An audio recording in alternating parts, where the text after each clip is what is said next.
Welcome,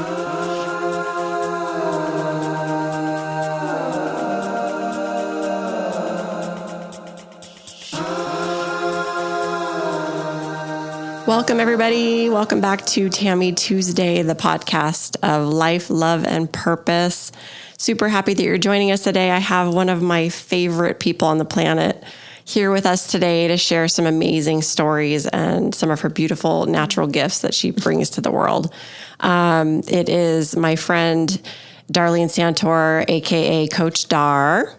Many of you, I'm sure, know of her out there. She's quite popular.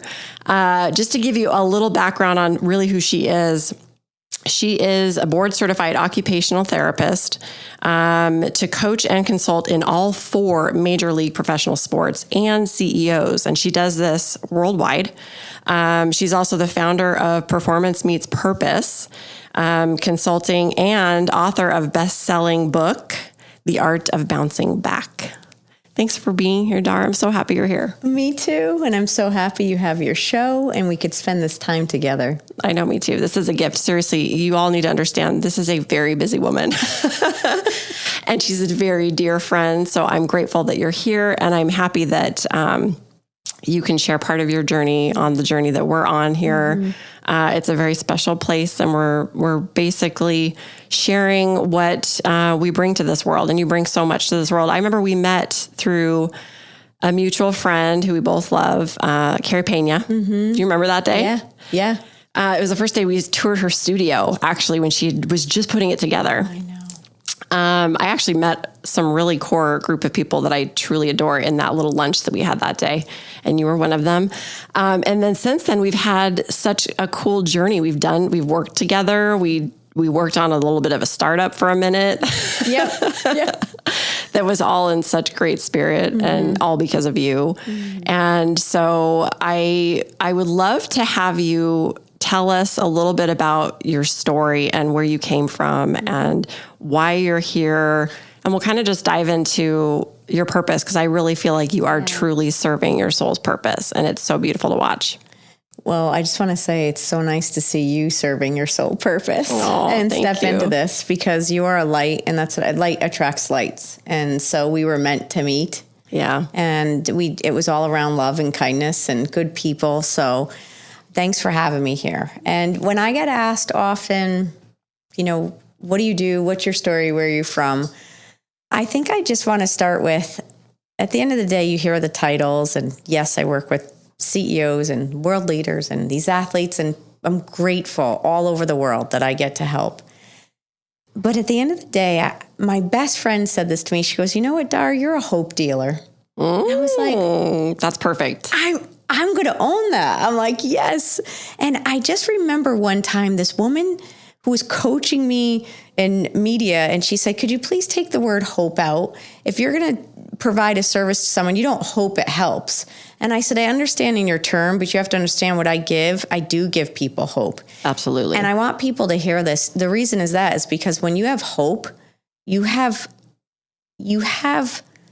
this desire, you have the ability to look for another day. When you take hope away from people, it's literally like unplugging them. So for someone to say to me, "You're a hope dealer," which means you get to plug them back in and give them that hope for the next day, I honor that so much. And hope stands for hold on, pain ends.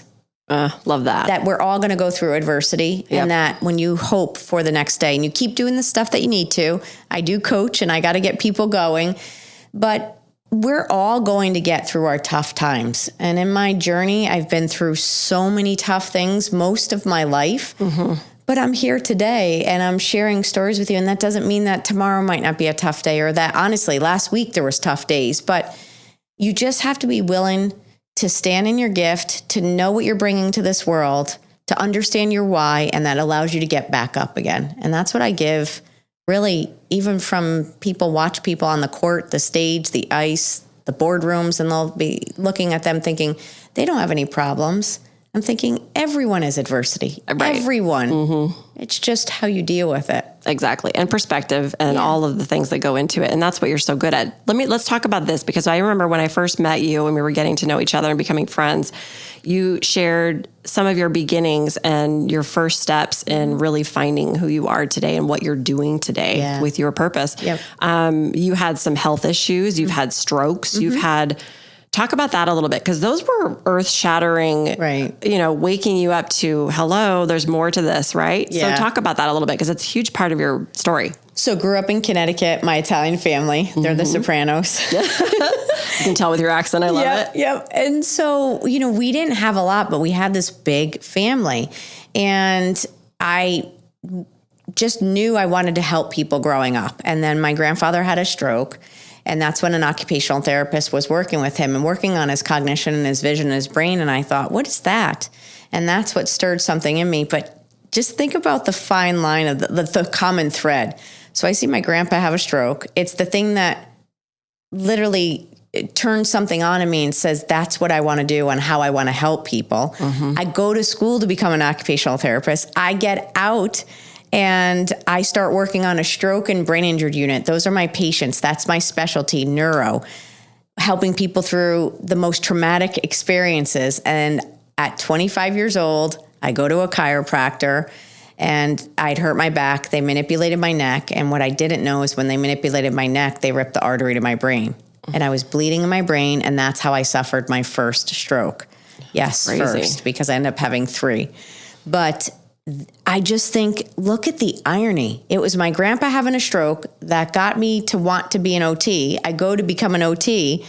Then I'm an OT working in a stroke unit, and then I have a stroke. I thought, this is almost unbelievable. Well, the synchronicities there are powerful. I have goosebumps when you're saying that, because that's incredible.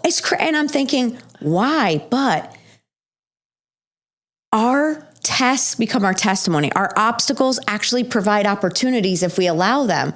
And so this catalyst of an opportunity that when I was told, Dar, they found it too late. There was misdiagnoses. So when they found it, they said, we can't do surgery. But if this blood clot dislodges any day, you could die. And I just bought the book, What to Expect When You're Expecting. I wanted to start a family. Oh, wow. I was so excited to start a family. And you were married at the time. I was married at the time to my college sweetheart. And he was an amazing athlete. I was good. He was great. And I was like, we are going to have epic athletes here. That's what I thought. And again, another common thread for how this story comes together. I was never going to work in sports either. And then we couldn't have children. Right. And it really affected a lot of things. So when I get told that I could die any day, I said, wait a minute. That's what my patients go through. I'm not supposed to, I take care of them. And I didn't deal with the pain right away. I just kind of masked my way through this. And I really didn't even make it a big deal. I masked so much of this, Tam. I didn't want the world to know I needed help. Right. I wanted to just get through this. So then I thought, I'm going to go change the world. If I could die any day, I lost fear. I'm like, what am I afraid of? Isn't that funny how those things change how you think of things? So I decided to go back to school for business, ended up running a healthcare company early on at 28, ran multiple companies. And it was in 2008, after running companies, doing really well, to me and my family, I'd reached the American dream. I was making 6 figures. I was running I was an executive in healthcare, all the things that you think's the American dream. And then 2008 hit, and I said, I'm going to go start my own practice. And my father goes, what? He goes, is that the stroke talking? I said, talking. Yeah. I love it. And I said, no, people are losing their jobs and their money, and they're thinking life is over. I said, I helped people overcome the most extreme odds. I saw what we could create even in business. If you just shift your mindset, you could create new opportunities. It's how you see it. And he thought, and again, back then, people were not really listening to this understanding of the psychology of the mind. There was definitely great old authors on this, but you didn't have it like it is today. Yeah. So I literally, Tam, left everything I knew, all security, and I stepped in to start something with no income, no insurance, no nothing, no clients. And I started speaking for free on mindset. And then I started literally going out, pouring into people, letting them know. And that's how this started, because I stepped into my purpose and I got real clear. I ended up getting a coach. I ended up getting licensed in a lot of things that I use today. And when I got that clarity, I have this insane. I'm off the charts on my personality assessment. I'm like the wind, and it goes 0 to 100. And most people are like 50, 60. I'm 96, which means I'm not like most people. So I say that because when I got this understanding, and my mentor said to me, you weren't created to be like everyone else, Dar. And while you have all these ideas, you were made like the wind, like a windmill brings energy. You were made to use your energy to literally move things around this world.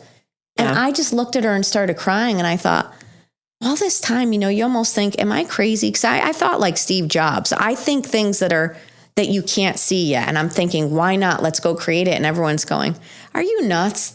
But look, everything that's ever been created in this world is because a human saw potential and then went after it. We are amazing people. We're amazing beings, and we are creators.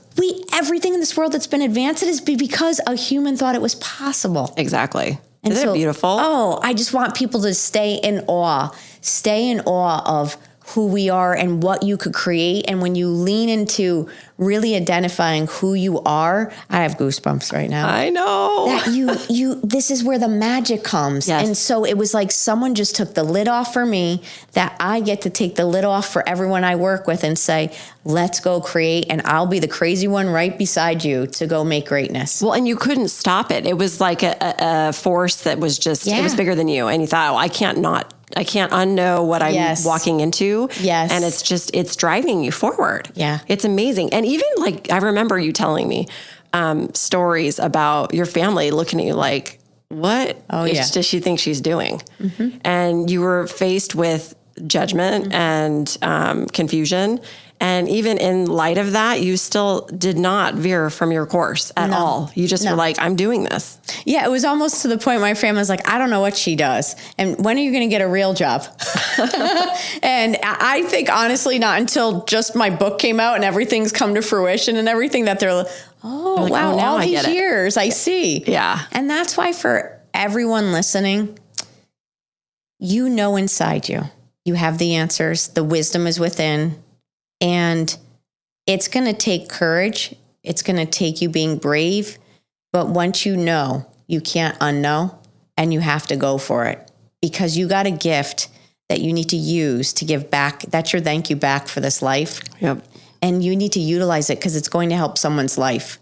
So we have to have that courage and be courageous to step into our giftedness in order to reach our optimal levels. Well, and when you do that too, you then become the example for others to say, oh my gosh, what's happening over there? That's how I feel. Yeah. And that's why it's so inspiring. That's why I'm doing what I'm doing. Exactly. Is because I'm seeing these bright shining lights of people that I know in my life. And I'm like, oh my gosh, they're just beacons of hope. Yes. Like you said, they're beacons of, places that we can go. We're all capable of this stuff. And our fears are what hold us back.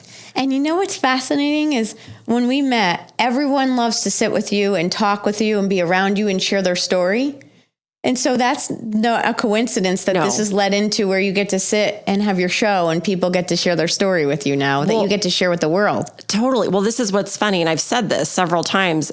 I've been doing this for years. Yep. I will sit across from somebody having a lunch or dinner or coffee or whatever we're doing, and these conversations will transpire, and it moves us to tears and emotion and sharing and just raw compassion. And nobody else is getting to hear it. And that's really, Dar, why I said, okay, this stuff just needs to be shared with the world. So how can I continue to do what I've already been doing and just hit the record button? And on a bigger platform. For sure. Because it reaches more people. Exactly. And that's really the whole mission behind this purpose that I'm stepping into is, if it's inspiring for me, it's going to inspire so many.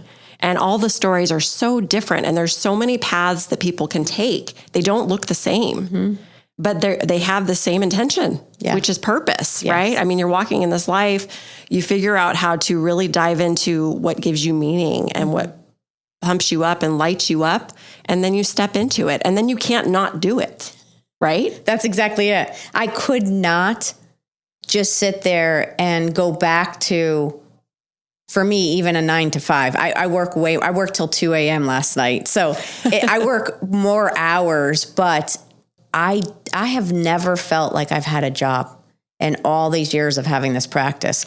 Does it come with ups and downs? Of course. But I love what I do. If I won the lotto tomorrow, I would still be doing this. I would not stop.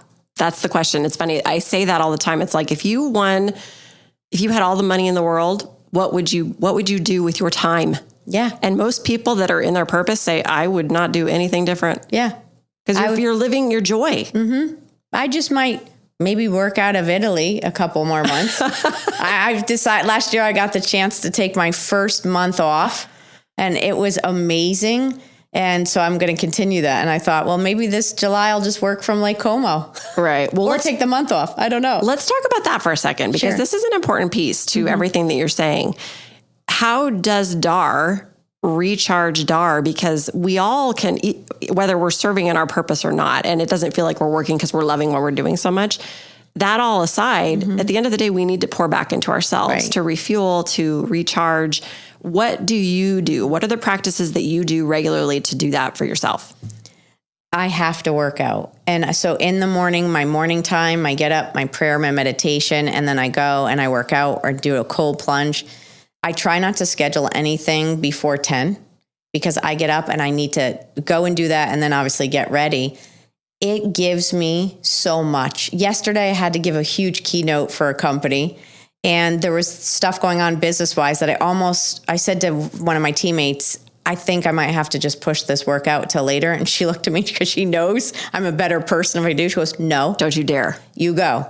And I felt so much better because it's literally, just imagine yesterday, I had to do that and I had to speak earlier, but I went and did that and I worked till 2 a.m.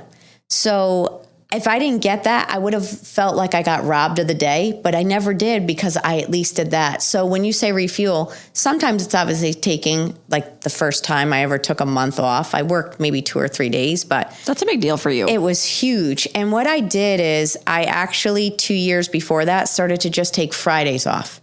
We had a conversation before you took Tammy Tuesdays. I had told you I had started taking Fridays. Yeah. But I had taken Fridays off, and that was a great thing. And I could eat, whether I had to follow up on doctor's appointments or just get some stuff done that you just have to get done. I just knew I had that Friday. It gave you room to breathe. Yeah. And I could just go, okay, I'm going to get that done on Friday. Or I could just go visit people on a long weekend. Then it moved to, what if I could take a month off and refuel? Because in my world, I am on 24/7, meaning when I don't get to just go in and just maybe enter something in a computer. I have to be on listening to people. I'm helping the pros be at their best, and games are going on, or CEOs are making mergers.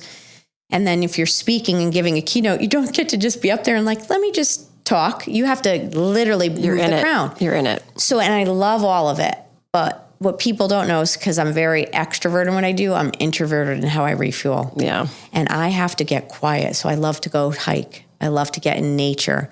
I love to do my exercise. And so I call them micro moments. I may not get a lot of time in the spans that I go, but I might get a micro moment where I got to go hike in the morning, or I got to go sit outside, or I got to do the cold plunge and just a little recovery.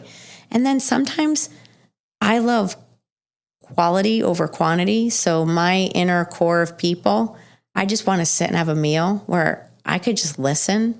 Just be. Yeah. And I could just be there, or just, let's just watch a movie together. Yeah. Or I just want to come over and just be, I'll run errands with you. Yeah. You just want to hang. I just want to be in the presence of the people that just being with them refuels me. And then I'm okay again. I remember that during COVID days, you and I took many, many long walks. And just talked, and it was so refueling for both of us. Yes. I mean, we just were able to just be, and it was peaceful, and it was just our time. Those were such beautiful times. I loved those times. So, okay, you quickly skipped over 2 very important words to me, which are prayer and meditation. Yes. So what does that look like? Because it looks different for everybody. And I always love people to dive into that, because for me in my journey, meditation and prayer have become a huge part of my awakening and my understanding of what really matters, and refueling and stepping into purpose. So what does that look like for you? So I often say it like this. My prayer time is when I get up and reflect, and I'll pray and ask God the things that I'm praying for, pray for people. But my meditation is when I sit and listen, when I go quiet. Receive. Yes. So we're in such a noisy world. And honestly, a stroke of genius, even just ideas of where you're being called to next, they don't come in distractions. They don't come in busyness. They come in stillness. So in the stillness, I sit and I listen. And that's where I go. And sometimes things come, and sometimes it's just for the mind to go quiet. But when I pray and then I meditate, I could show up to the day I just show up with more emotional agility. I have more calmness in my soul. Yep. And I mean, every scientific study shows how meditation helps us, and it's free medicine. And so I often even just kick myself when I don't do it to the level that I want to do it every day. Just the world gets going fast, but I'll say, oh my gosh, I need more now. And it's a craving. You crave it. And then you'll see for those that are just experimenting, you'll see what it does in your life. Oh, yeah. It's a game changer. It's like tapping into the source of sources. It is. And so, yeah. Absolutely. Yeah. It changes, goosebumps. Yeah. It changes everything. Everything. And so, for me, my faith, I love God with all my heart. And it's almost, he's my best friend. Yeah. Jesus is my best friend. And you share a birthday with Jesus, by the way. It's so funny. I was like, me, baby Jesus. I was like, do you have a prayer request? I'll send it up. When I found out, when I first got to know you and you said your birthday was on Christmas, I was like, of course it is. And I was supposed to be born literally a month later on my dad's birthday and be a boy. And I came out a girl on Christmas. I was like, there was no mistakes there. I know. But the reason I wanted to say that is because for me, and this could be for anyone, but this is what it is for spirituality. When you have a best friend, and my pastor taught me this, but you want to be around your best friend all the time, and you get fueled. So for me, that's how faith is for me. When I'm around my best friend, I get fueled, and I'm so happy and it doesn't make life easier, but I know I'm not doing it alone. I know that there's hope for something well beyond here. And I know in my life, it has helped me overcome the most extreme odds with faith than without. And I tried to do it on my own strength and I couldn't do it. And when I asked for help, I got it. I know. Well, that's how it works. It's miraculous, and it's full of peace. Yeah. And it's peace. It just makes you feel calm and peaceful and love. Yes. I mean, it's just, love. you cannot not feel just all you feel is love when you just surrender to having that relationship. I want everyone to feel this. Me too. Dar. I know. Me too. I know. This whole show, I'm going to be full of goosebumps. You are such a light. And I remember when I met you, I was like, whoa, like you are like a lighthouse. Just shining. And I remember getting to know you and I was like, oh my gosh, what a special soul this one is. Like just truly shining, just because that's just how you felt, not because you were proving anything or trying to be acknowledged by it. You were just living it. So in times of toughness, because life comes with challenges and we experience things that are not always so easy to take. I know when you lost your mom, that was a huge deal for you. And then years later, when you lost your dad, that was another huge deal for you. Talk about that a little bit and how God and your spirituality helps you through those times. They were so hard and so beautiful at the same time. And you think, how could adversity be so beautiful? But when it was happening, my mom had heart disease. She had her first triple bypass at 40 and she passed at 72. So she made it, obviously 32 years beyond probably what we all thought. But this woman kept getting up and kept getting up. And she taught me so much. She was so full of purpose. She was a barber that said, if they sat in my chair, it's because I was supposed to be talking over them and sharing with them. And she was sassy too. She'd tell them probably what they needed to hear. So I just watched this most resilient woman who had such strong faith. I mean, she literally, the week she passed, she had had a heart attack on a Monday. I got the call. She was scared. And she started to turn the corner. And we thought she wasn't going to make it, which she didn't by the end of the week. But in this, just think how beautiful this is. She thinks she's going to make it, but she said, no matter what, just Jesus has been so good to me. So she calls me up. She goes, I've been telling everyone at the hospital about Jesus. I said, oh, good, Mom. Good for you. She's laughing. And we think, she goes, I'm coming home. And so I said, okay. So she comes home on Thursday in Connecticut. I'm here in Scottsdale. And on Friday, my nephew says, Auntie Dar, Nani doesn't look so good. And I said, put her on FaceTime. And so when I saw her on FaceTime, the color was going away from her.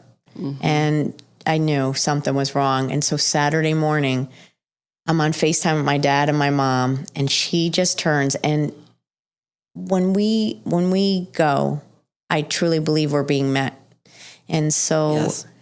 When this has happened, my grandpa, everyone, and so I got to see them take their last breath. And so here's the beauty. She turns to my dad, and she's in and out of this kind of consciousness, and she says, I want to go home. So my dad, being nervous and Italian, goes, Linda, you're home. What are you talking about? And I said, Dad, she wants to go home. He goes, shut up. You don't know what you're talking about. Oh, man. He's so scared. And right. I knew. And I literally got my bag, and I knew to pack something for her funeral. Yeah. I knew she was going, and I didn't even have a flight. I'm going to the airport, booking a flight, and I'm on FaceTime because I had to transfer saying, Mom, you hang on. And I didn't know if she could really hear me because she's going in and out of it. I get there Sunday at like 2:40 a.m. And as soon as I get in the room, she kind of comes out of it and she says, you made it. And I said, I did. And she gives me a hug like nothing I've ever felt. She says, I love you, Dar. And I said, I love you, Mom. And she was kind of going in and out of it. Long story short, I got to see her take her last breath. And you know what I said? My mom saw me take my first breath, and I saw her take her last breath. Oh my God. Is that the most beautiful, unbelievable thing? And I just looked at her and I said, thank you for giving me life. Thank you for everything. I am my mom. Like anytime someone gives me a compliment, I'm like, thank my mother. That's her. And so I still, I talk to her every day. So mm-hmm. I just want to call her. But we have our ways that she connects. And then last year, my dad passes. Yeah. And I got to say goodbye to him. And he was more of a little stubborn, where we sat by him in hospice, had an infection. He was fine. All of a sudden had an infection over a year. And then it just started to take him. I flew home, sit by him. But, I got to tell you this great spiritual story, though. This is just, I want people to know, I call them God winks. You could call them whatever you want, but there's signs. We get signs all the time, so be open to them. Absolutely. When my father turned really sick and I knew I needed to get home, I get home. And before I got home, he was in and out of it again in this conscious state. So I started playing a song for my dad, and it brought him back over FaceTime before I flew to Connecticut. And it was a song we'd sing, and it was Butterfly Kisses, because that's what I danced with him to when I was married. And then we played another Italian song, and he sang it. And in that consciousness, that was the last time I said, Dad, it's Dar. And he says, hi, Dar. And I said, Dad, I love you. He says, I love you too. And I knew that was the last time I'd hear his voice, because by the time I flew home, he was unconscious in hospice. Right. And so we sat days with him, 3 or 4 days. And the nurse said to me, sometimes prideful men won't go in front of their daughters. So go home. Wow. So we turned, and I said to my father, I said, Dad, it's okay to go see Mom now. And my sister and I left him. And I had just said to my sister earlier that week, look for signs. When they're going to go, signs happen. I worked in the hospital. I saw this all the time. Oh, yeah. And so, wouldn't you know, that night I'm sleeping, and all of a sudden, my dad literally sits up on the edge of the bed in my dream, which he couldn't do that because of the pain he was in. Mm-hmm. And I said, Dad, are you okay? He goes, Dar, I don't have any more pain. I said, you don't? And my sister runs out of the room in my dream. And I said, Dad, we've been sitting here this whole time. He goes, I know, I saw you. And all of a sudden he lays down. As soon as he lays down, the phone rings, and it's hospice saying, your father just took his last breath. Tam, he came to me in my dream. Yes. What you had was a visit from him telling you this is happening. Yes. And he's saying, like, I'm okay. So ready for this? October was a year. And just this October, I haven't had like signs from him. I have them from my mom. And it's the night before our anniversary of his passing. And I thought about it, but then, I just go to bed and all of a sudden I have the most vivid dream and I'm in this event and all of a sudden I turn and there's my dad, when I mean crystal clear, and he looks like my dad at his most handsome time in his life. Of course. And I looked at him and I go, Dad, you look so good. And he goes, I know. And that's so my dad. Is that his personality? Yes. Yeah. Yes. And I go, no, really, you're handsome. And I go, you look so good. He goes, I feel so good. And then he turned and went away. And I called my sister. I said, he's okay. Yeah, I just saw him. Yeah. I was just with him. And I just feel so grateful to know. That's what I mean. Like, we're not alone. Mm-mm. We're not alone. And we get these signs and I'm going to see them again. And we're going to be, oh my gosh, we're going to be fresh as could be. And it's going to be great. And we're not going to be in pain. And just all these things that, for me, these are the things that I just know God's real. For me, heaven's real. For me, I can't wait to see my family. And I got these signs. And so at the end of the day, I just say, however this works, it's way better than here. So let's go. Well, that's so true. And that is, in essence, to me, what faith is. Yeah. I mean, you really just are like, it's going to be okay. Yeah. We're going to be okay. Oh, yeah. I mean, even though we do have times of strife and suffering and pain and the things that come with this existence that we have here, which is very real. Mm-hmm. But there's so much beauty even in that. Like you said, in the adversity is where the beauty and miracles live, ironically. If you can look at it, it's a perspective shift. Mm-hmm. Yeah. Changes everything. I mean, I just was on the plane the other day and the gentleman sitting next to me, he was a pilot. And I said, oh, we're in the exit row and you're a pilot. I said, well, that's good to know because you'll know what to do. He goes, and then just randomly I go, it's okay though. If something happens, it's okay. I don't mind. And he looks at me and goes, are you okay? And I go, oh, no. I'm not saying it needs to happen today. I go, I'm just okay with when I go. Yeah, and he goes, I'm just good with it. Yeah. He goes, that's very interesting. And I go, well, I feel like faith's like Red Bull. It gives me wings. I said, I'm going to be fine. Most people are not, they don't look at it that way. Most people, and actually that brings me to the next thing that I want to talk about, which is it's so important to talk about, you deal with so many amazing humans, high-performing humans. Mm-hmm. And when I say high-performing, I mean either they're at the top of the top in their business. Yep. I mean, you talk to high-level executives in companies that everybody that's listening knows. Yep. And you also deal with professional athletes that are high-performing athletes that have tremendous pressure for performance and that kind of thing. So I know you can't speak specifics in people, but in your work, in working with people like that, how have you, what kind of stories can you share with people here that everybody has these challenges, even though they seem like they have it made, right? Sure. I mean, people have false illusions of what these people really go through, and you see them at their core and the struggles that they have and the pressures that they have. So what do you see and how do you help them find the beauty in it? I just want people to know that your job and money doesn't take away problems. Exactly. Your job, your notoriety, your profession does not take away problems, and that we are on a human journey as humans, and that means we will face adversity. Everyone. And they do, we do, everyone does. And so you may have access to more things that gives you opportunities, which is wonderful, but you're still going to have family problems. We are humans with emotions.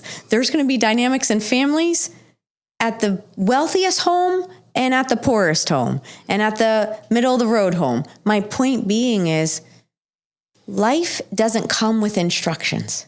And so we have to figure this out along the way. People go through family problems. They go through diagnoses, health diagnoses. They go through injuries. They go through doubt. They go through loss, losing family members. And honestly, they have it harder to some extent because they don't get to handle life privately. Meaning the most famous celebrity is magazines are following them around, artists. And also, I just don't understand. Humans love to know what's going on in the world and then break them down. And so they have to deal with then the people that are just voyeurs watching and then have negative things to say about people they actually don't really know. Yeah. Someone had a blanket statement that said something, well, they're just this. And they made a blanket statement about athletes in general. And I just looked and I said, sir, with all due respect, I said, you have no idea who you're speaking of. And you can make that statement on any generalization of any group of people.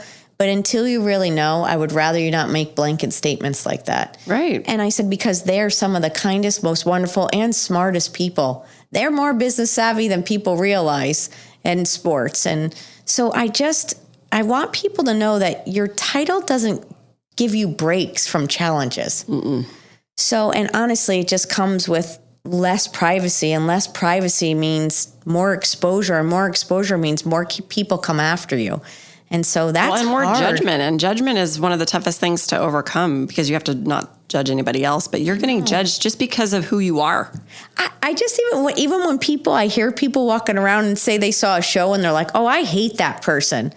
And that hurts my core. And I don't even know them. I'm like, you're saying you hate a human you don't know. Maybe you don't like their behavior. I just would ask people to watch their words because their words carry energy and vibration. Yes. And it is affecting our world. And the more we have people going around saying, I hate that person and I don't like them. Someone literally just told someone that they wanted to end their life, like the other person's. And I thought, who says that? But it's Twitter taters, and they really want you to not live someday. They'll tweet mean things. Yeah. And so I just want people to say, like, step back and imagine, by the way, if you went to work today and you came home and you're 24 hours at work, we got to watch on TV and all tweet at you on how you did and make comments on you and spread hate mail. How would you feel? And how would you feel if you came home and people were watching you and then could give their opinions of you? Even though it's not even warranted. And they don't even know you. Yes. And now you're going to act like you know them. So I just want people to raise their vibration, raise their standard, raise their excellence, their emotional intelligence, and be better humans. So when you speak where your words add value, not takes it away. When you speak, it adds something to the room. And that doesn't mean that you can't be direct if you have to shift something or lead. It just means let's make sure it's honoring and not hurting. Right. Well, you said something that I hold so true to what I think really is going on in this world. And it's the negative energy that's being pushed out through thoughts and words. Yes. People have a tendency to say and think things about themselves and others that lowers the whole vibration of our planet. And it's a real thing. I mean, it really is creating it a challenging place to be. And if we all could, like you said, just take a look at, am I adding value or am I creating unnecessary pain and anguish? I just want to say, here's a little experiment. If you think, oh, is this real? I want you to think about when you've walked in a room where people were just laughing and so much fun, enjoying. You walk in the room and you don't know what just happened, but you walk in and the room just feels good. You have felt that. And then you felt the opposite where you walk in a room where people were just fighting and you didn't hear any of the words, but you walked in and you could feel it. You could cut it with a knife. Yeah. That is the power of the vibration of energy. It's quantum physics. It is real. This is not woo-woo. This is literally real. And we all contribute to the vibration around the world and the energy. So if we want to help people's mental health, you want to help your home, you want to help your workplace, start raising the vibration. And that starts with you and how you show up, your body language, your spirit, your energy. And by the way, this does not mean you need to be perfect. You need to always be positive. You need to always be happy. Or pretend. You don't need to pretend. Be where you're at, but do it in a way that's still honoring.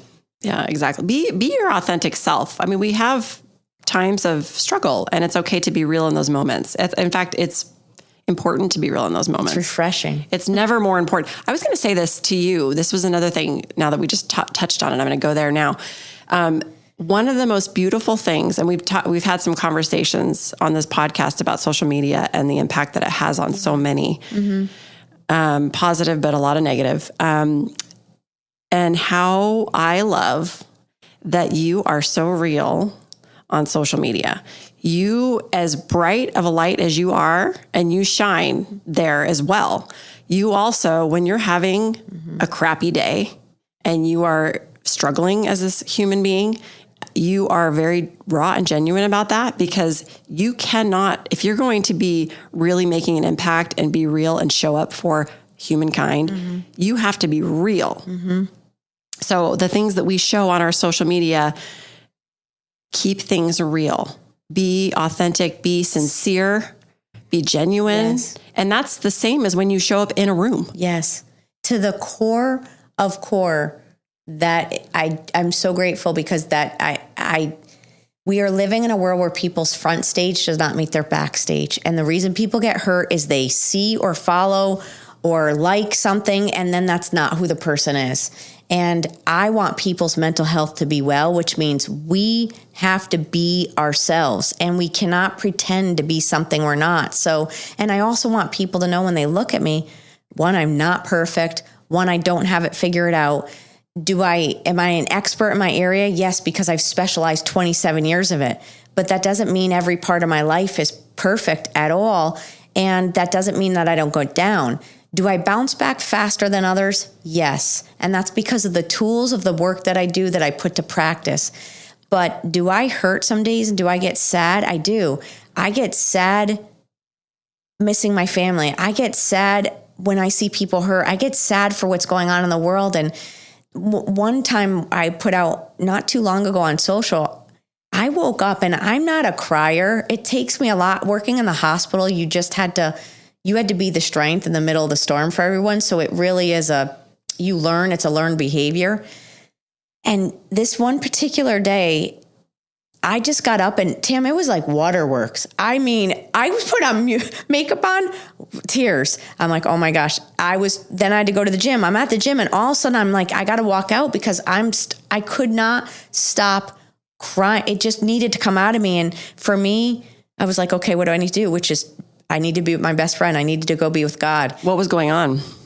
I didn't know at first. I really didn't know. I was like, why am I feeling this? And so I just went live, and I went, I just got to tell you, you all know me. And I said, I can't keep the waterworks from stopping here.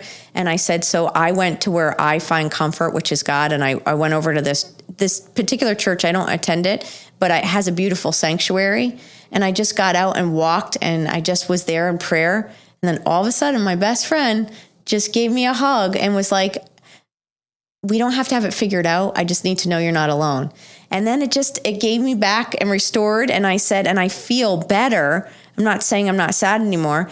But when I sat and thought about it, it was still grief that was just coming over. It was just before the holidays, I think. And I think I was grieving a lot of things, grieving not being able to be with my family. I still grieve at times all the way from 25 that I couldn't have a family. And so when the holidays come, I would love to have shared that with a family. So grief will come up at different times, but I wasn't understanding what it was. So I went to get quiet so I could understand later on. And my best friend just let me be there. And then I just came back, and then I was back. And you didn't feel alone. No, but I went live on that. And that was a very vulnerable. I went live when I got the call that my father just said, I think my father just said, I love you for the last time.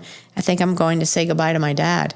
And I'm crying. And I said, and I'm doing this because I want you to know, everyone just thinks I'm positive all the time. And I am, and I reframe things, but I am sad, and I am figuring this out as I go. And this is real. This is a real moment. Yeah. And I don't stay in that long because you have to be careful how long you stay in a sadness, because your chemicals change in your brain.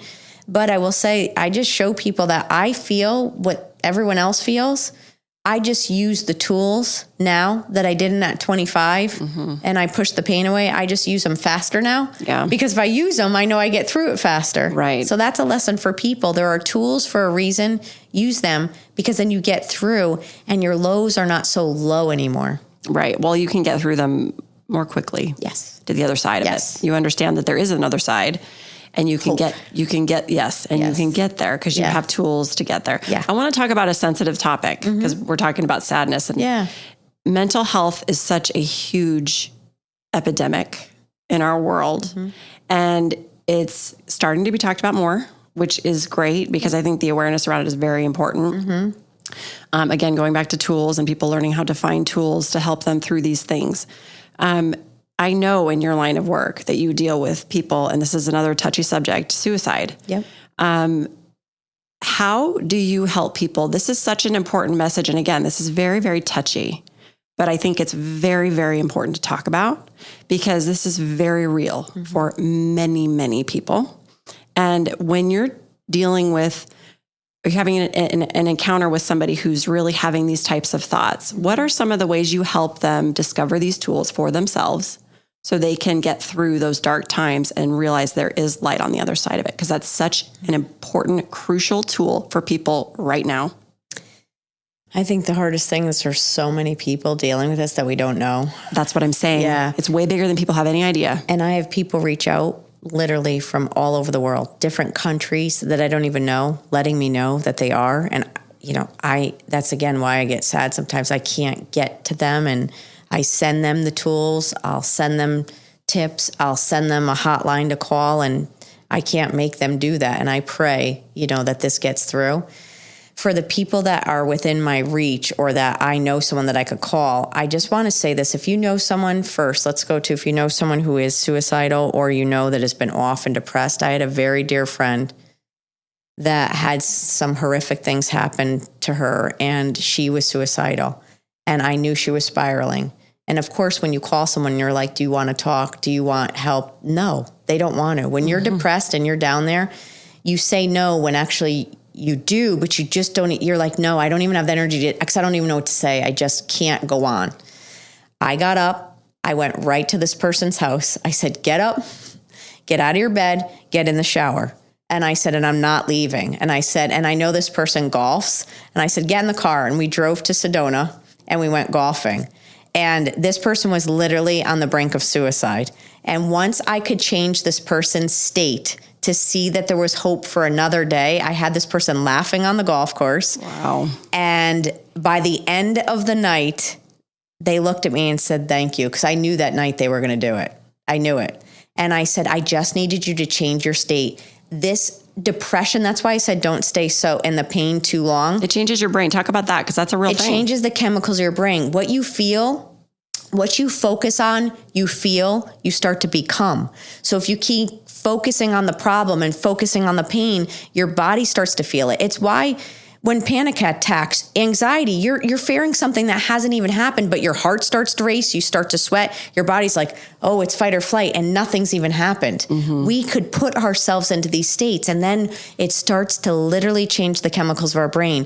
So we start to, what our norm was kind of, middle of the road, now it goes lower, and now it takes that much more energy to come out of the hole. So this is quicksand. Yeah. So I want people to understand why I talk about making consistent habits of doing this quiet time in the morning or at night, reflection, prayer, meditation, cold plunge, sauna, exercise, being around people, community. There are things that I know they're not easy, but this is your life. You want to talk about being a pro works every day to be their best. You're fighting for your life. You've got to put in the work. So I want people before they get to a suicidal state or a depressive state to be working on these things now. Yep. And then, by the way, if you're in a spot where you just lost someone, you're going through heartache, you just got a cancer scare, you're depressed, whatever it is, hear my voice and know if you stick it out long enough, this will pass. You will get past this feeling of isolation and depression and despair, and you will find hope. Every person that's made it to the other side of suicide says the same thing. I just needed one more day. And finally, just by putting one more step in front of the other and reaching out and talking to someone or getting out, changing my state, I found some spark again. And it just takes one spark to literally change your state. And you're like, I'm back. And let me give one more example. If you're not suicidal, maybe you're not even close to there, but you're having a bad day, I want you to know, do not let your emotions make a decision. Because when you're in a tizzy some days and you're sad or you're doubting yourself and you think you should call it, is that the day you make a decision to close your business? No. Is that the day you decide to leave something? No. You collect yourself, you get through that day, because as soon as you calm yourself and you're out of the emotional state, now intellect comes through. Knowledge could be used. We can't make quick decisions in emotional states. Mm-hmm. They're not healthy. Mm-hmm. So I want you to know that, because when people commit suicide, they're making a decision out of emotion and not out of facts. Right. The emotion takes over the facts. And the false outweighs the truth. Right. So an exercise you can do whenever you're down is write true and false. What are you feeling? What are you telling yourself? What is actually true and what is false? And then you start reading those truth sentences back to yourself, and you start to see your mind is telling you lies. There is truth here. Stand with the truth and start working this out every day. Two things I want to say. First of all, huge on the emotion part. It was funny. I was just at dinner with a girlfriend of mine last night, and we were talking about this, and she was having some trouble in her business, and it was really upsetting her. And it was very real, and she was struggling. And I said, look, here's how I'm seeing this. Emotions are indicator lights for something that's going on. Doesn't mean you have to stay in it. Accept the emotion, feel the emotion, let it in, whether it's joy, pain, fear, whatever the emotion is, anger. Okay, I acknowledge you. I acknowledge you emotion. I see that you're there. It's telling me something's wrong with my engine. Okay, well, let's lift the hood and let's look what's going on, and let's put some logic into resolving what's really going on. Once you can insert the logic that plays with the emotion, they have to play together. The emotion is the indicator, and then the logic is the solution. So that gets you to the light at the other side. That's when you start to say, oh, okay, I don't have to get lost in this emotion, even in joy. I mean, when we're so elated or excited or in love, we do crazy things. I mean, it's any emotion.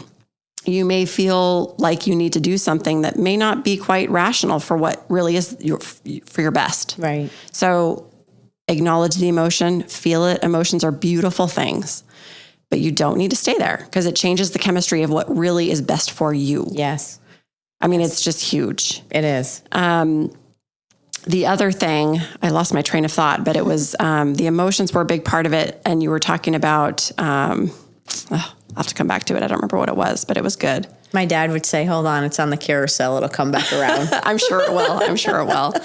But with this topic of, depression and going down that track, it is something that is very real for people, and it's not to be taken lightly. Yeah. And it is a serious thing. So like Dar said, if you know somebody who really is struggling with depression and you're seeing them go down a downward spiral, do your part, because it will save someone's life. And it's huge. Go there. Help them change their state. Help them get out of that moment. And they're not going to want to. You're fighting for life. You have to go get them. And once they just feel any other emotion than what they're feeling, they'll know that this isn't forever. They just need to get out of that state and go be with them. Go get them out of their house. Go get them out of their bed. Get them sometimes to shower. It's these little things, but it's just, you just need to shake it off. And you can't shake off depression. You can't shake off. So I don't mean that, but I mean, you just need to shake the state a little bit so they could start to see it a little differently. It just came back around the carousel. Oh, good. So this was the other point. The other point was this, and we've talked about this. You have to give yourself tools before you even get to that state, right? Yes. So here's the thing. We talked about prayer and meditation.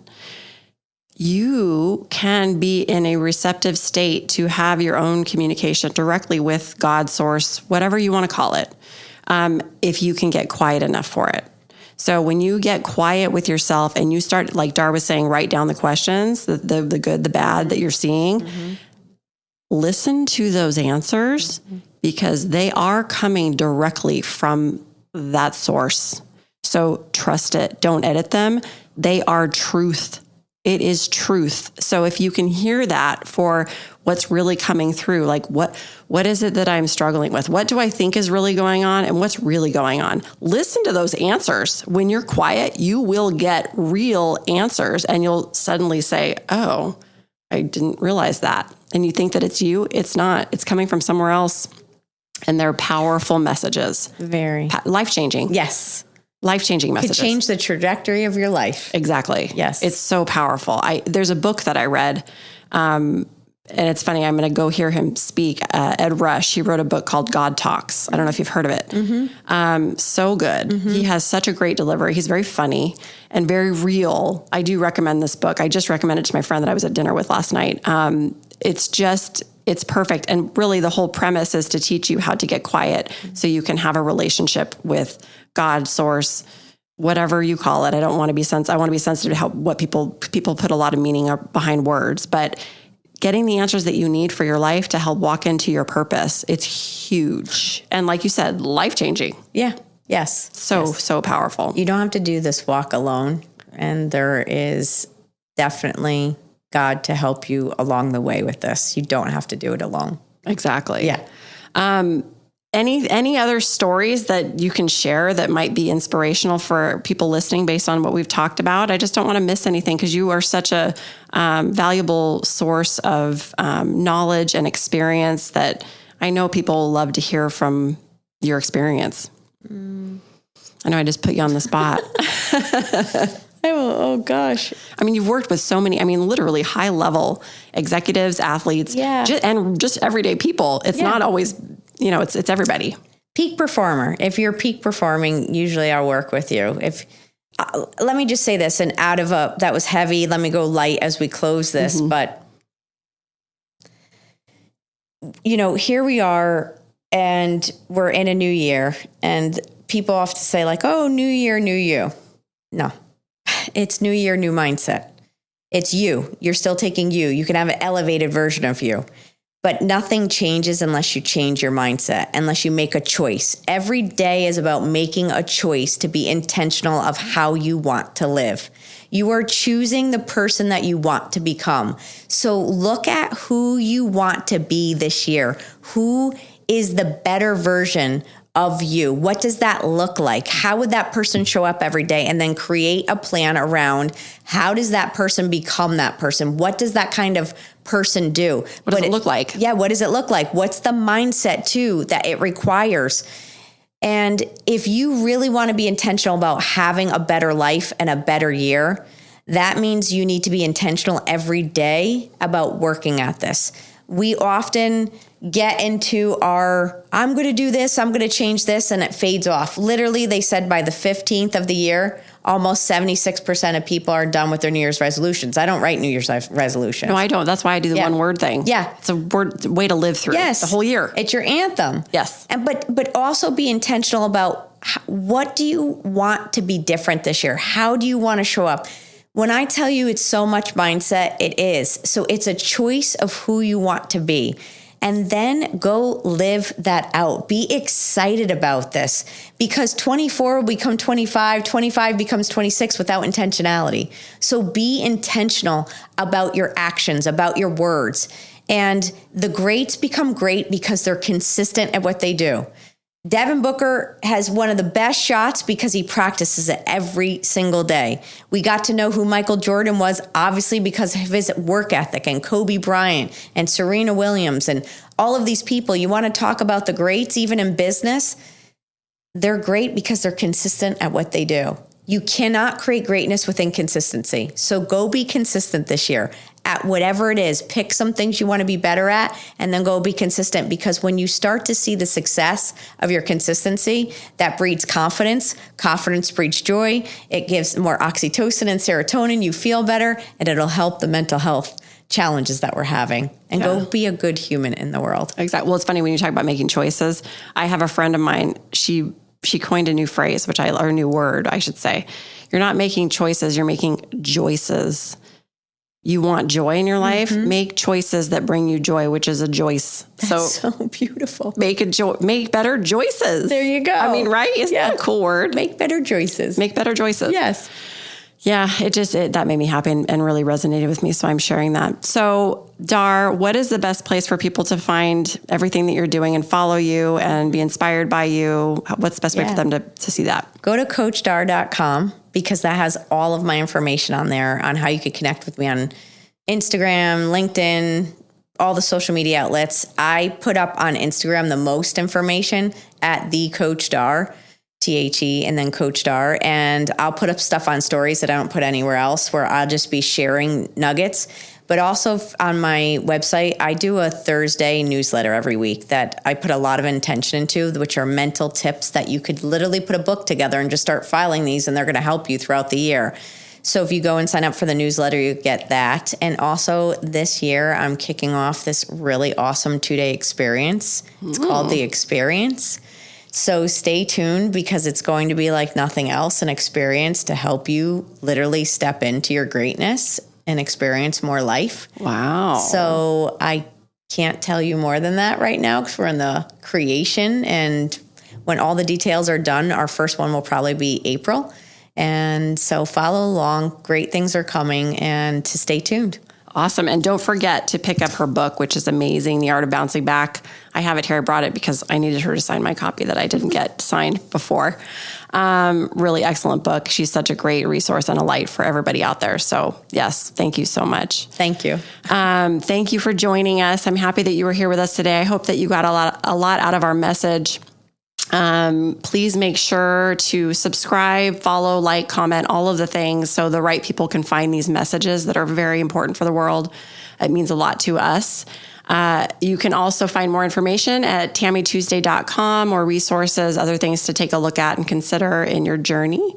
And we are thankful that you're here with us. Remember, life, love, purpose, it all begins with you.